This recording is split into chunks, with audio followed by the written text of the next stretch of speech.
Next, we're going to hear from Elaine Jones. She's the clinical nutrition manager at Atrium Health University City, which is a hospital in Charlotte, which last summer became the very first, this is a really big deal, the very first hospital in North Carolina to serve as a sponsor of Summer Mills site and a site. Here's why it's a really big deal. They have professional chefs, and they have kitchens, and they're already serving food, and they have a lot of children who live in their communities. And I think we all thought it might just be the families of the patients, but I think it became a community draw. And what an inspiring message. We're talking about nutrition and health in this session, and what better place than connecting hospitals and healthcare and clinical care directly with the ability to access these meals at no cost for the children, and all summer long. So she also was distinguished. Elaine received among one of only 5 in the nation to win the No Kid Hungry campaign's Distinguished National Summer Meals Hero Award last year.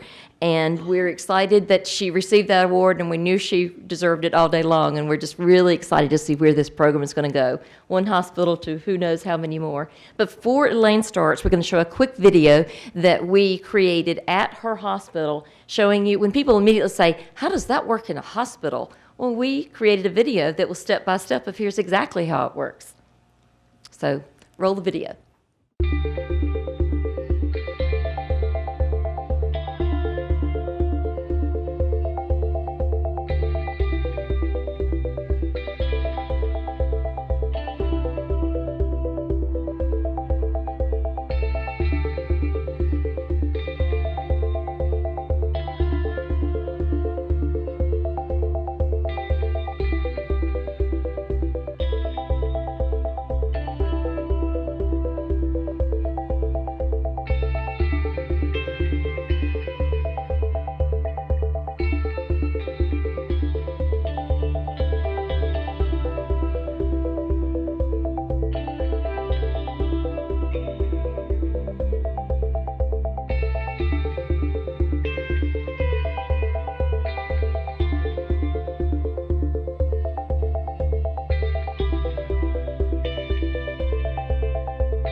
Good morning, everyone.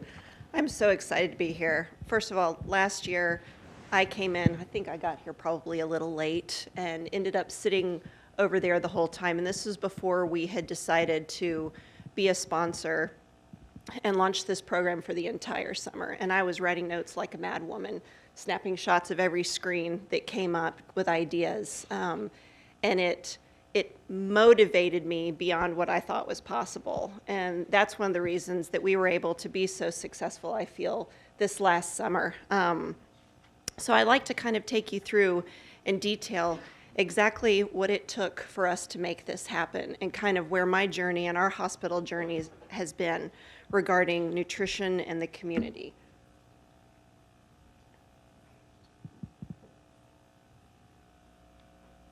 So 6 years ago, I convinced our administration that I wanted to build an on-site garden so that I could teach community members, kids, schools, volunteers, anybody driving by who is interested in how plants really started, giving them an opportunity to learn about their nutritional impact, and then how they could then carry those skills at home to start gardening and improving their food selection at home. We had originally designed this garden to help us feature fresh fruits and vegetables in our cafeteria. And then in 2017, we decided to change the mission of our garden to really affect in a positive way our community. And we partnered with a local food pantry at the Camino Community Center, which is just a mile and a half down the road from our hospital. And we were one of their freshest, most local sources of produce at the time. And that first year that we committed to this relationship, we actually ended up delivering them 1,300 pounds of produce over the course of the summer. Following on to that, I realized that with activities that they were doing at the community center, I was noticing a lot of kids that were coming to hang out with the parents there didn't have other activities to do. And we took them on once a week to have activities in the garden, foster healthy eating habits, encourage physical activity, and community participation with some of our local organizations. And then we decided that population was too small and there was more that we could be doing. And our food service director, Michael Gibson with Sodexo, said, you know, I ran this program down at MUSC for 3 years. I think you ought to really look into it. I think we could do that here. I said, okay. Got help from his dietitian down there at MUSC, and they directed me to Cynthia and Tamara and their whole group to get us on board as a pilot in 2017. And we just kind of went through the motions to make sure that we could handle the flow, so to speak. But one of the things that we first really needed to do in making it bigger was to get administration buy-in. So there are some objectives that we had in order to see exactly what the desire was and how we could make the most of our time. So administrative support. I don't know if you have ever seen an onion bloom, by the way. It's a beautiful flower. So this was in our garden. Just thought I'd share for a little green moment. So hospital support.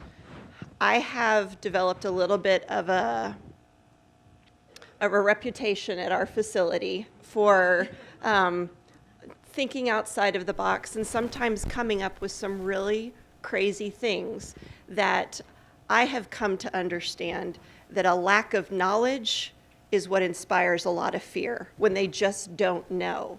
And I then take on that responsibility as my job to show them the way that it can happen. So we had to address concerns of both the known and the unknown in a hospital setting. There are a lot of things you have to think about. Where are they all going to fit? Where is the rest of the staff going to fit when they come down for lunch? What's security going to be like? It's a different element. And how are they going to come and go? We had just opened up a light rail extension in Charlotte with a big stop, a block and a half from the opening of our facility. I was expecting them to come in droves on that light rail. That didn't happen, but that's part of the story later. Food service support. We started educating the food service staff months before we opened this program up, explained to them why. And it was amazing the support that the food service staff gave back to us, and they shared their stories, whether or not their children were maybe in schools where they struggled to get their kids fed.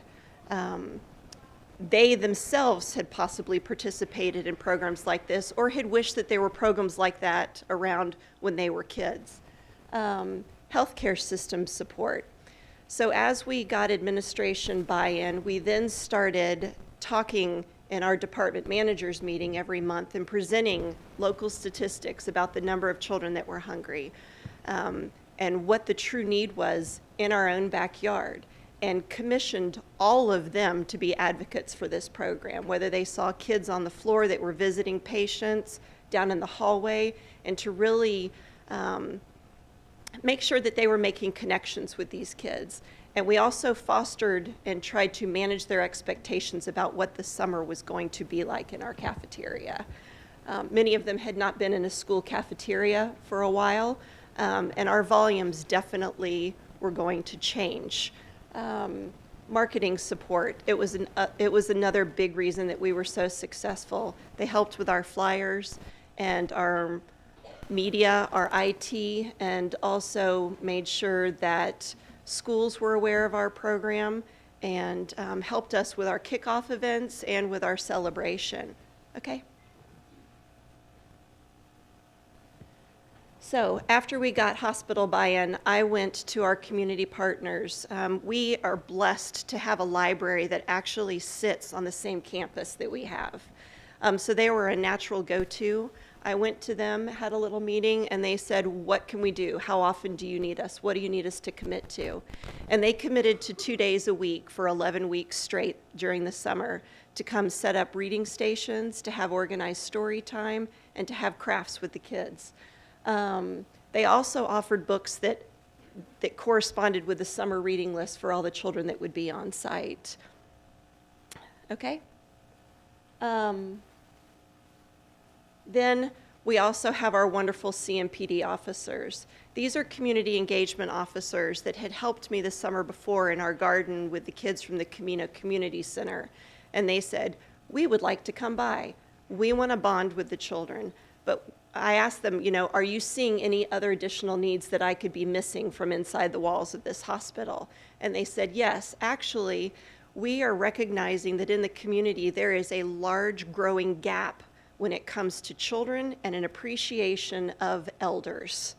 And they decided they would love to try and run a little pilot program at our facility called Children Acquiring Respect of Elders. And from that, we developed a Kids with Cards program. And the police officers would come. We would set up days where we were making greeting cards for our patients. We figured we've got a group right here, captive audience, so to speak. And we would go up several times during the week, and we would take greeting cards that the children had made coming to this Kids Eat Free program, and we would take them up in groups, and they would choose who was going to go into the next room. And it was an amazingly impactful opportunity for kids to come out of their shell. I don't think they realized that the patients would ask them so many personal questions about themselves. How old are you? Where did you go to? Where are you in school? What's your favorite thing to do? And then thanked them over and over again, asking for hugs, and the children just were drawn to them. It was an amazingly touching experience for me as well. This is one day where we were making cards saying, "Some bunny loves you." And so we all made bunny ears and all went up parading around the floors in our bunny ears, and the police officers jumped right in and wanted to continue. They also talked about safety with the children and wanted to make sure that they were fostering good community relations with these children as well. Okay. Other community partnerships, our local YMCA, the Keith Family YMCA, volunteered to be there for 2 days of the week, every 11 weeks of the summer we were offering this. And they were doing physical exercises with the kids at lunchtime. It was always something to look forward to for the kids. But they also had a volunteer camp. So these were kids that were already of the volunteer mind and spirit. And when they came, they volunteered time in our garden, and they volunteered to go as groups also to deliver cards to our patient population. One side note, we have town hall meetings, if you will, in the hospital. In this last round, last month, I was actually in one of the sessions, and an employee raised her hand after this program had been mentioned, and she said, I got to say, I was a patient this last summer, and those kids came into my room, and it meant the world to me. I felt a bond and an appreciation and an outreach from the hospital I had never experienced before. And you just never know who you're going to touch and in what way. Okay? So I just wanted to talk about the impact we made. We pride ourselves on healthy meals every day. Because of the standards that the government sets, we knew we already had it set up with our hotline for children to come in. We served breakfast and lunch Monday through Friday for 11 weeks. We focused on all the educational opportunities. When the kids sat down or they were making selections, I talked them through what things might taste like. What have you tried before? It was an incredible opportunity for actually these children to taste things for the first time, perhaps, without the pressure of it impacting anybody's financial or food budget at home. And so sometimes the parents would say they don't like that. And I'd say, what better opportunity for them to try it? Maybe coming here this summer, they will learn to eat something that they haven't tried before. And then that expands your opportunity at home for meals to prepare. We had 2 options of entrees. We had multiple hot vegetables, multiple sources of grains and fruit and milk on a daily basis, okay?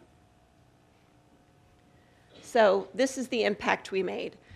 We also have a partnership with UNC Charlotte, and some of their undergraduate and master's level program students volunteered and interned with us over the summer. And one of the projects that they did was to map the expanse of our reach during this program. So we were soliciting anonymous surveys to the participants in the program, and one of the questions we asked was, what zip code do you live in? What school does your child attend? How many meals have you, what meals do you regularly come to? What activities do you enjoy? And so that's just a map of where we reached over the course of the summer. Literacy. I felt it was very important to make sure, because one of the slides that I saw last spring, was about the literacy drop in the summer for those that struggled during the year and getting up to level. Well, with the library right there, it was a no-brainer. Bring them in. Let's work on reading and literacy. Let's get well cards, just simple sentence formation. Safety. We live in an area where it has a bit of a reputation south of us in Charlotte, the Hidden Valley area. And there's a lot of energy going into revitalizing and supporting those residents with all sorts of outreach programs. One of the kids at the end of the summer when we were having our celebration was having an exit interview, and they said that, we were asking them, what are you looking forward to most about school? Are you excited to go back to school? And the child said, no, I'm not. I feel safe here. When I go to school, I hear gunshots, I hear violence, and I wish I could just stay here all year. We managed to serve 3,348 meals over the course of those 11 weeks. My goal was 2,500.